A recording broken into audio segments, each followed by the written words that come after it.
সুপ্রিয় দর্শক, নতুন একটি নিউজে আপনাদের শুভেচ্ছা ও ভালোবাসা জানাই। আমি বলতে এসেছি দেশের 5ই আগস্টের সামনে সেনাবাহিনীর সহায়তায় আমি এই বিষয়ে কিছু কথা বলতে এসেছি আপনাদের মাঝে। আপনারা জানেন গত সপ্তাহ ধরে দেশের অনেক কিছুই ঘটছে। এই কারণে আমি সেনাবাহিনীর প্রসঙ্গ তুলে ধরছি। অনেকেই বলছে বাংলাদেশের সেনাবাহিনী এখন আনসার বাহিনীতে পরিণত হয়েছে। হ্যাঁ, 5ই আগস্টের পর দেশের ভূমিকা পালন করছে, বিশেষ করে দেশের জানমালের রক্ষা এবং সর্বোচ্চ গুরুত্ব হলেন সেনাবাহিনী। সেদিন বিকেলে বলছি তিনি দায়িত্ব নিচ্ছেন।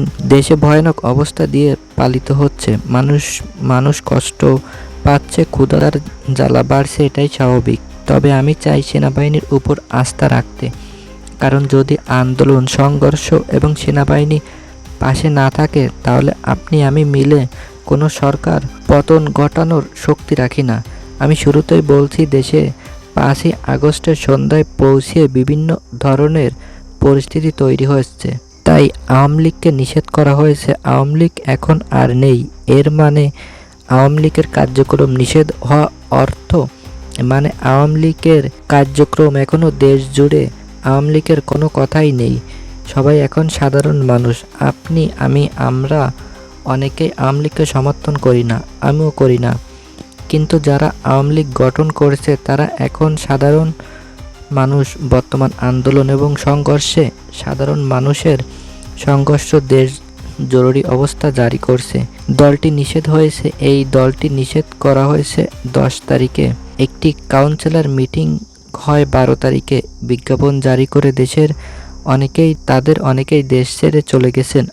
আসিফ নজরুল দেশ ছেড়ে চলে গেছেন, যিনি বর্তমান দেশের বাইরে। এরা চায় দেখতে কি, কিন্তু নিজেরাই ভীতু।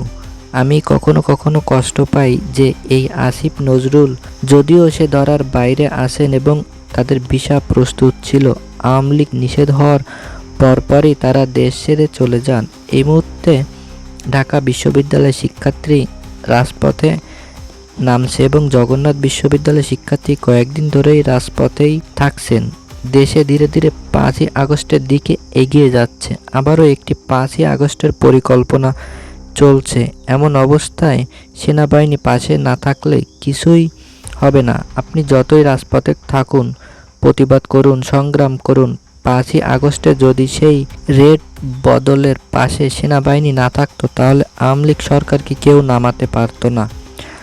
আজও যদি সেনাবাহিনী পাশে না থাকে তাহলে কিছুই করা যাবে না। তবে সেনাবাহিনীর ভিতর থেকে ব্যাপক সমালোচনা শোনা যাচ্ছে। আমি গত কয়েকদিন ধরেই ভিডিওটিতে বলে আসছি, সেনাবাহিনীর কথা শুনতে শুনতে ক্লান্ত হয়ে পড়ছি এবং অনেকেই অনেক মন্তব্য করে আসছেন। কিন্তু মূল ব্যাপারটা হলো সেনাবাহিনী সিদ্ধান্ত নেবে। সেনাবাহিনী ইতিমধ্যে বিশৃঙ্খলা শুরু হয়েছে। ডক্টর মোহাম্মদ ইউনূস দেশে নানা রকম বিরোধী কার্যক্রমের সাথে যুক্ত হয়েছেন। বিদেশের কাছে অনেক কিছুই তুলে ধরছে। আমেরিকা ঘাঁটির সাথে গোপন চুক্তি করা হচ্ছে, আর এর ফলে সেনাবাহিনী বিভাজন শুরু হচ্ছে। আমি আগেও বলছি, গতকাল বলছি, জেনারেল ওয়াকারুজ্জামান এই ইস্যুতে লেফটেন্যান্ট জেনারেল কামরুল হাসান অপহরণ করতে চেয়েছিলেন, কিন্তু তার কোনো খোঁজ হয়নি ডক্টর মোহাম্মদ ইউনূস। বন্ধুরা, যদি ভিডিওটি ভালো লাগে তাহলে অবশ্যই আমাদের চ্যানেলটি সাবস্ক্রাইব করে পাশে থাকবেন। দেখা হচ্ছে পরবর্তী আর একটা ভিডিওতে। ততক্ষণ ভালো থাকুন, সুস্থ থাকুন।